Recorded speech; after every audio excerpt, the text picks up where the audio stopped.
சோழ பேரரசனான ராஜராஜ சோழன் தஞ்சை பெருவுடையார் கோயிலை கட்டி முடித்து 2 நாள் கழித்து வெளியிலே வந்து நின்று அண்ணாந்து பார்க்கின்றான் வானுயர எழுப்பிய கோயிலை. பக்கத்திலே மந்திரி நின்று கொண்டிருக்கின்றார். ஒரு பெருமூச்சு விடுகின்றான்.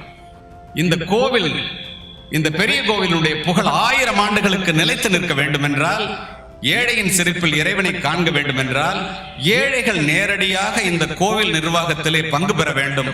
அதற்கு நான் ஒரு திட்டத்தையும் வகுத்திருக்கின்றேன். நம்மிடம் எவ்வளவு பசுமாடுகள் இருக்கிறது என்று கேட்கின்றான். லட்சக்கணக்கான பசுமாடுகள் இருக்கிறது என்று மந்திரி சொல்ல, இந்த பசுமாடுகளை பிரித்து கொடுங்கள். ஒரு வீட்டுக்கு 30 மாடு 40 மாடு கொடு. அவங்க செய்ய வேண்டிய வேலை, அந்த ஏழைகளினுடைய வீட்டிலே அடுப்பெரிய வேண்டும். அதே நேரத்திலே ஒரு அரை ஆளாக்கு நெய்யை எடுத்துக்கொண்டு ஒவ்வொரு ஊருக்கும் ஒவ்வொரு இடத்தை நிர்ணயிச்சு அந்த ஊர் தலைவர்கள் வந்து அந்த நெய்யை ஊற்றி அந்த விளக்கை எரிய வைக்கணும். இது மன்னனுடைய உத்தரவு, இறைவனுடைய ஆணைன்னு சொல்லிடுறோம்.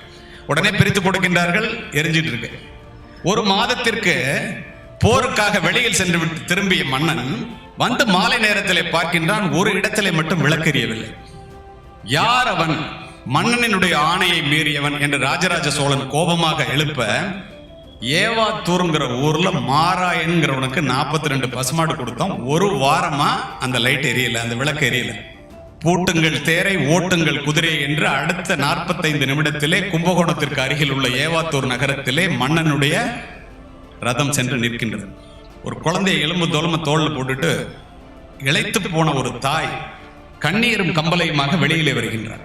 எங்க மாறாயன்னு கேட்கிறார். மன்னன் கேட்கின்றார், 1 மாதத்திற்கு முன்னால் வந்த வெள்ளத்திலே 40 மாடுகளும் இழுத்து சென்று விட்டன. அதை காப்பாற்றுவதற்காக சென்ற என்னுடைய கணவனும் ஆற்றோடு போய்விட்டார் மன்னா என்று கையெடுத்து கும்பிட்டு நிற்கின்றார். மந்திரியை பார்த்து, இதை ஏன் நீ சொல்லவில்லை என்று சொல்லிவிட்டு, 3 வாரம் கோவில் விளக்கு எப்படி எரிந்தது? நெய் வேண்டுமல்லவா, மாடு இல்லை அல்லவா? என் கணவனுடைய சொல் கடவுளுடைய சொல். அதனால் இதோ பாருங்கள் சாட்சி, என்னுடைய குழந்தை. இந்த குழந்தைக்கு கொடுக்க வேண்டிய தாய்ப்பாலை விற்று பக்கத்து வீட்டிலே அரை ஆளாக்கு நெய் வாங்கி 3 வாரமாக விளக்கரித்தேன் கோவிலை. தாய்ப்பால் வத்தி போச்சு, திருவிளக்கு எரிஞ்சு போச்சு, அணைஞ்சு போச்சு. அதிர்ந்து போன மன்னன் தேரில் இருந்து குதித்து அப்படியே குழந்தையை வாரி எடுத்து, இந்த பெண்ணை திருமஞ்சன பெண்ணாக நியமியுங்கள். மன்னனுடைய பெயருக்கு நிகராக கல்வெட்டிலே தாய்ப்பாலால் விளக்கரித்த மங்கை என்று இவளுடைய பெயரை பதிவு செய்யுங்கள். இந்த குழந்தையினுடைய வளர்ப்பு முழுவதையும் நாம் ஏற்றுக்கொள்ள வேண்டும் என்று சத்தியம் செய்கின்றார்.